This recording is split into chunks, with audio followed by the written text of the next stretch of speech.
성경 말씀 보겠습니다. 창세기 29장 5절부터 20절까지 말씀입니다. 야곱이 그들에게 이르되 너희가 나홀의 손자 라반을 아느냐? 그들이 이르되 아노라. 야곱이 그들에게 이르되 그가 평안하냐? 이르되 평안하니라. 그의 딸 라헬이 지금 양을 몰고 오느니라. 야곱이 이르되 해가 아직 높은즉 가축 모일 때가 아니니 양에게 물을 먹이고 가서 풀을 뜯게 하라. 그들이 이르되 우리가 그리하지 못하겠노라. 때가 다 모이고 목자들이 우물 아귀에서 돌을 옮겨야 우리가 양에게 물을 먹이느니라. 야곱이 그들과 말하는 동안에 라헬이 그의 아버지의 양과 함께 오니 그가 그의 양들을 치고 있었기 때문이더라. 야곱이 그의 외삼촌 라반의 딸 라헬과 그의 외삼촌의 양을 보고 나아가 우물 아귀에서 돌을 옮기고 외삼촌 라반의 양떼에게 물을 먹이고 그가 라헬에게 입맞추고 소리내어 울며 그에게 자기가 그의 아버지의 생질이요 리브가의 아들 됨을 말하였더니 라헬이 달려가서 그의 아버지에게 알림해 라반이 그의 생질 야곱의 소식을 듣고 달려와서 그를 영접하여 안고 입맞추며 자기 집으로 인도하여 드리니 야곱이 자기의 모든 일을 라반에게 말하매 라반이 이르되 너는 참으로 내 혈육이로다 하였더라. 야곱이 한 달을 그와 함께 거주하더니 라반이 야곱에게 이르되 내가 비록 내 생질이나 어찌 그저 내 일을 하겠느냐? 내 품삯을 어떻게 할지 내게 말하라. 라반에게 두 딸이 있으니 언니의 이름은 레아요 아우의 이름은 라헬이라. 레아는 시력이 약하고 라헬은 곱고 아리따우니 야곱이 라헬을 더 사랑함으로 대답하되 내가 외삼촌의 작은 딸 라헬을 위하여 외삼촌에게 7년을 섬기리이다. 라반이 이르되 그를 내게 주는 것이 타인에게 주는 것보다 나으니 나와 함께 있으라. 야곱이 라헬을 위하여 7년 동안 라반을 섬겼으나 그를 사랑하는 까닭에 7년을 며칠같이 여겼더라. 아멘. 오늘은 아내를 얻은 은혜를 함께 나누고 싶어요. 아내 정말 소중한 사람이죠. 여러분들은 그 소중한 아내를 얻기 위해서 무슨 수고를 하셨나요? 한번 뒤돌아보시기 바랍니다. 나는 과연 내 소중한 아내를 얻기 위해서 무슨 수고를 했을까? 야곱이라는 사람은 아내를 얻기 위해서 무슨 수고를 하였는가? 그것은 오늘 알며 또한 우리의 삶 속에서 과연 나의 사랑하는 나의 소중한 자를 위해서 무슨 수고가 필요한지를 함께 생각해 보려고 합니다. 야곱은 아버지를 속여서 축복을 얻었습니다. 그런데 그 얻은 축복이 아버지가 눈이 어두워서 잘 보지 못할 때 일어났던 일입니다. 만일에 아버지의 눈이 어두워서 지지 않았고 잘 보는 상황이었다면 아버지를 속일 재간이 없습니다. 그런데 때마침 아버지의 눈이 어두워서 잘 보지 못해. 그래서 아버지를 속일 수가 있었어요. 그런데 야곱은 아버지를 속일 만한 배포가 없었어요. 그런 위인이 못 돼요. 그런데 어머니 때문에 그 일이 된 거예요. 어머니 때문에. 어머니 라헬이 모든 것을 기획하고 다 짜놓고 너는 가서 내가 시키는 대로 하기만 하면 돼.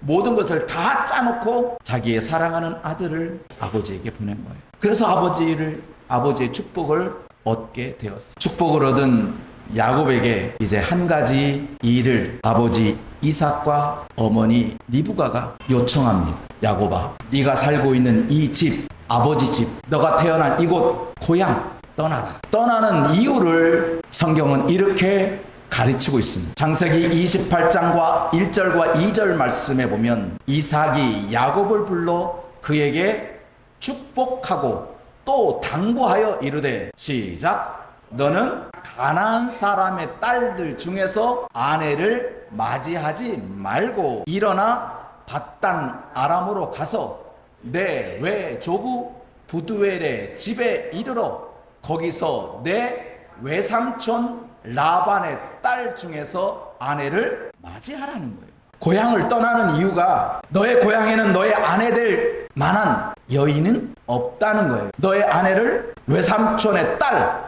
이 말씀에 보니 비추어 보면 그러니까 외삼촌하고는 교류가 있었다는 것을 또 반증해주는 장면이기도 합니다. 그래서 결국 떠나게 됩니다. 어디서? 자기의 고향 브엘세바에서 밧단 아람이 있는 하란으로 떠나게 됩니다. 떠나야 되는 과정에 베델이라고 하는 곳에서 한 가지 사건이 벌어지지요. 돌을 베고 잠을 자는데 꿈이 나타나지요. 사다리가 나타나서 하늘 꼭대기까지 다 있는 사다리에 천사들이 오르락 내리락 오르락 내리락 하는 거예요.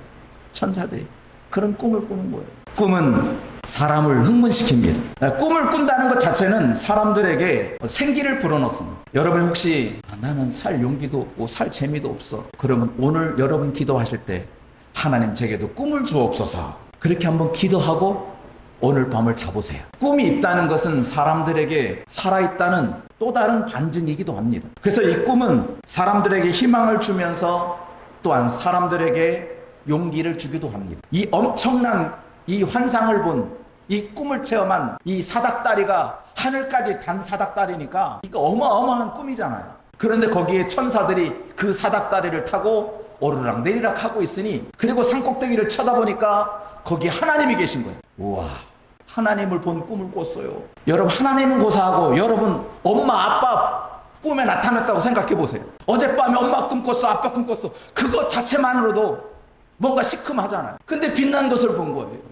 빛난 광채를 본 거예요. 그러니 그의 삶은, 그의 감정에는, 그의 가슴은 쿵쾅쿵쾅 난리치는 거예요. 때로는 두렵기도 했어요. 그 빛난 광채를 봤으니, 너무나 찬란한 광채를 하나님을 봤으니 두려웠어요. 그래서 두려움 반 설렘 반 아침에 일찍 일어나서 자기가 베고 있던 돌베개를 가지고 기둥을 세웁니다. 특별한 장소로 여기가 하나님이 계시는 곳이구나, 여기가 하나님이 머무는 곳이구나, 여기가 하나님의 집이구나 라고 해서 이름을 벳엘이라고 하는 겁니다. 엘은 하나님이요, 벳은 집입니다. 그래서 벳엘이 됐어요. 그러면서 하나님에게 소원합니다. 하나님 앞에 내가 지금 라반의 집, 외삼촌의 집으로 가는데 만일에 하나님이 날 무사하게 외삼촌의 집에서 다시 이곳으로 돌아오게 한다면 하나님은 나의 하나님, 당신은 곧 나의 하나님입니다. 하나님을 내가 알겠습니다. 그리고 더 하나 추가해서 나를 다시 아버지의 집으로 돌아오게 한다면 내가 얻은 소득의 10분의 1을 하나님에게 드리겠습니다 하며 11조의 약속을 합니다. 이 사닥다리의 꿈을 안고 하란으로 올라갑니다. 자그마치 부엘세바에서 하란까지의 거리가 구글로 검색해 봤더니 약 900km가 됩니다. 우리가 여기서 한 가지 회상되는 게 하나 있지요. 이삭의 아내는 어떻게 리브가를 만나게 됐죠? 아버지 아브라함이 이삭의 아내는 가나안의 여인으로 안 된다, 그래서 본토 친척 갈대아 우르로 보냈어요. 보낼 때 이삭을 보내지 않았어요. 늙은 종을 보내서 여차저차 해서 리브가를 아내로 맞이하게 된 겁니다. 아버지 이삭이 겪은 리브가의 일화예요. 자기 아내는 그렇게 해서 얻었어요. 근데 자기 아들 야곱은 자기 아들 직접 보내는 거예요. 외삼촌의 집으로. 네가 가서 네가 직접 골라와라. 나는 그러지 못했다. 나는 그러지 못했지만 너는 네가 직접 가서 외삼촌의 딸을 아내로 맞이하라 라고 야곱을 보내는 거예요. 물론 거기에는 뒷배경이 있습니다. 에서라고 하는 훌륭한 사냥꾼의 그 도끼를 야곱을 죽이려고 하는 그 어두움의 그림자가 뒷배경에 깔려 있습니다. 하지만 야곱은 아버지와 어머니의 요청에 의해서 외삼촌의 집으로 가게 됩니다. 그러면 그의 아버지 이삭과 리브가는 왜 야곱을 보내야만 하는가? 그 이유를 에서를 통해서 알 수가 있어요. 창세기 29장까지 나오는 에서의 마음을 보면 너무 애잔해. 자기의 장자의 축복을 빼앗긴 상황에서 아버지한테 내게도 주옵소서, 내게 주옵소서 그렇게 간절히 부탁했는데도 아버지는 에서에게 복을 내리지 않아요. 그래서 결혼하면 아버지의 기쁨이 될까 해서 가나안 여인 중 가운데 헷 족속이라고 하는 가장 강대한 가나안 족속 가운데 여인을 취하여서 아버지, 내가 드디어 헷 족속과 혼인을 맺었습니다. 아버지 이제 불안해하지 마세요. 헷 족속이 우리를 지켜줄 것입니다 하는 그러한 심령도 있었을 것 같아요. 그런데 아버지의 기쁨이 되지 못해요. 도리어 어머니의 근심거리만 되고 말았어요. 그래서 그 여인을 물리치고 이제 이제 삼촌의 가나안 여인 말고 그래 우리 친척 중에 누가 있을까? 야곱은 외삼촌에 갔으니까 나는 삼촌 집에 가서 삼촌의 딸과 결혼하자.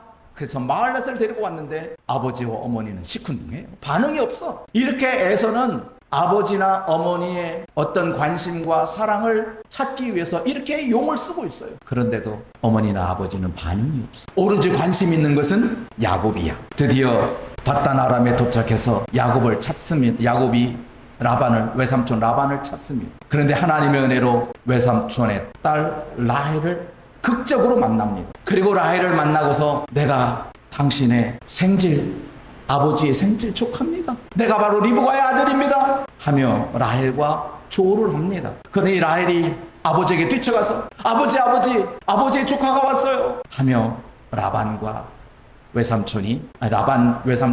외삼촌 라반과 야곱이 함께 거주하게 됩니다. 그 시간이 한 달이 흘렀습니다. 한 달이 지난 후에 라반이 야곱에게 야곱아 네가 나와 함께 머무는 이 한 달 동안 내가 너에게 준 품삯이었구나. 품삯.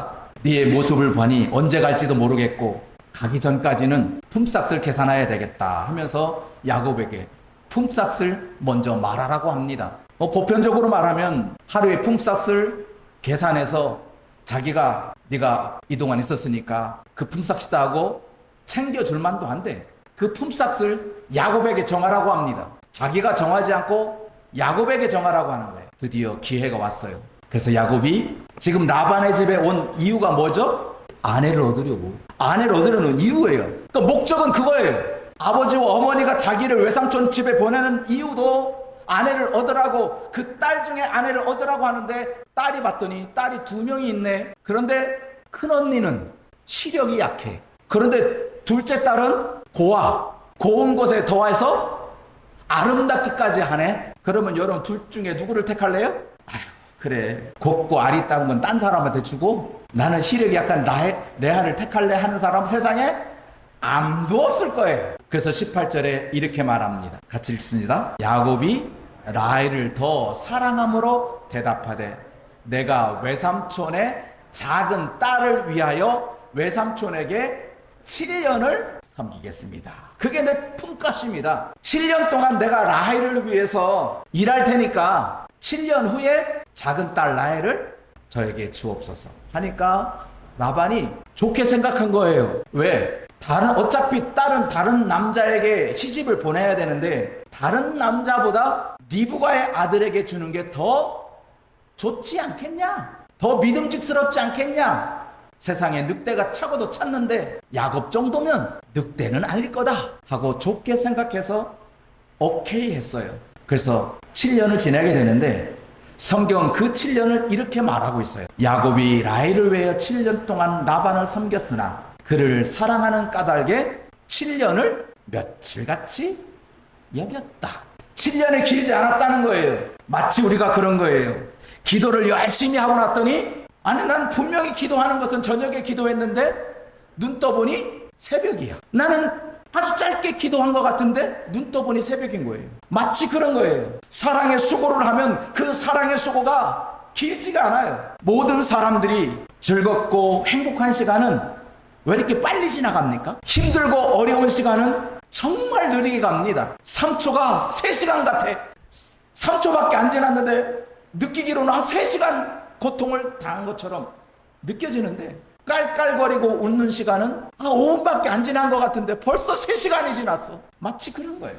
그래서 사랑하는 사람하고 데이트할 때 보면 시간이 엄청 빨리 가요. 그런데 보기 싫은 사람하고 만나면 시간이 왜 이렇게 안 가? 똑같은 시간인데 어떤 사람은 빨리 지나가고 어떤 사람은 느리게 지나가는 거예요. 그런데 야곱에게는 7년이라는 세월이 며칠밖에 안 지났어요. 그니 얼마나 그 7년이 얼마나 즐거웠다는 것, 얼마나 행복했다는 것 반증하는 거예요. 7년이 지난 후에 드디어 야곱이 아내를 얻습니다. 결혼식을 끝나고 났더니 내 옆에 있는 여자가 달라. 나는 분명히 외삼촌에게 7년을 약속하고 7년 동안 섬겨서 내가 작은 딸 라헬을 내게 주옵소서 하고 그렇게 7년을 며칠같이 지났는데 7년이 지난 후에 내 옆에 있는 여자가 라헬이 아니라 시력이 약한 레아의 삼촌에게 따집니다. 외삼촌, 나를 속였습니다. 나는 분명히 외삼촌에게 작은 딸을 달라고 그랬는데 어떻게 큰 딸을 내게 줬습니까? 하며 외삼촌에게 자기를 속인 것에 대해서 항변을 합니다. 외삼촌이 피 웃으시면서 하는 말, 큰 딸을 먼저 보내야 작은 딸을 보낸다. 너에게 라헬을 주기 위해서는 큰 딸을 시집 보내야 되는데 큰 딸을 시집 보낼 방법이 없어. 어떤 남자도 찝쩍이질 않네. 그러니 너는 라헬을 얻으려면 먼저 큰 딸을 혼례를 시킨 다음에 라헬을 얻어. 그래서 내가 너에게 레아를 준 거야. 7일 후에 내가 작은 딸 라헬을 너에게 줄게. 그래서 7일 후에 작은 딸 라헬을 또 아내를 얻게 됩니다. 그러면서 야곱이 그러면 외삼촌 좋습니다. 내가 다시 7년을 더 하겠습니다. 다시 7년을 더해서 라헬을 위해서 내가 7년 동안 또 외삼촌을 섬기겠습니다 하는 거예요.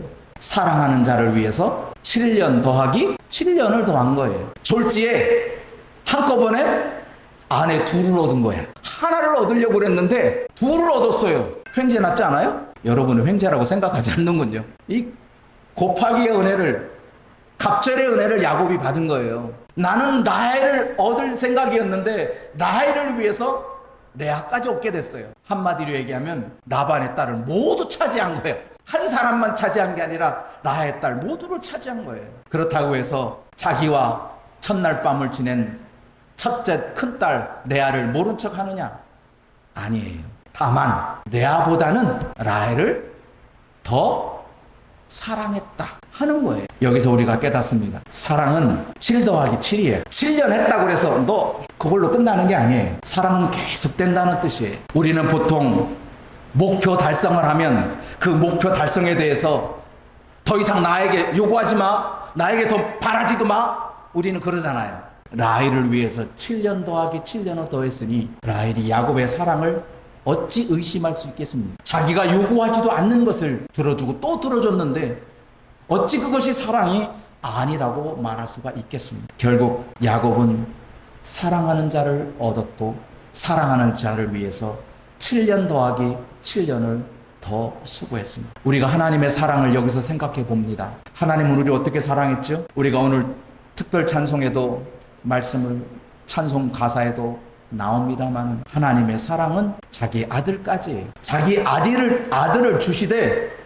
아낌없이 줬다는 거예요. 자기의 독생자를 우리를 위해서 주셨어요. 그런데 세상을 사랑해서 자기 아들을 주셨는데 로마서 8장 32절 시작. 자기 아들을 아끼지 아니하시고 우리 모든 사람을 위하여 내주신 이가 어찌 그 아들과 함께 모든 것을 우리에게 주시지 아니하겠느냐. 자기 아들도 줬는데 더 못 줄 게 뭐 있냐? 금이 문제냐? 은이 문제냐? 명예가 문제냐? 권세가 문제냐? 자기 아들까지 줬는데 뭔들 못 주겠느냐? 뭔들. 그러니까 너 뭔들 구하라는 거예요. 무엇이든 구하라는 거예요. 자기 아들까지 줬는데 무엇이 더 남았겠느냐? 그러니 아버지께 무엇이든 구하라. 무엇이든. 왜? 그것이 하나님의 사랑이니까. 하나님의 사랑은 자기 아들을 아낌없이 주었기 때문에 모든 것을 주실 수 있는 거예요. 그러니까 모든 것을 여러분 하나님께 구하시기 바랍니다. 구할 때 제가 조심하라 그랬어요. 절대 욕심 갖고 하면 안 된다 그랬어요.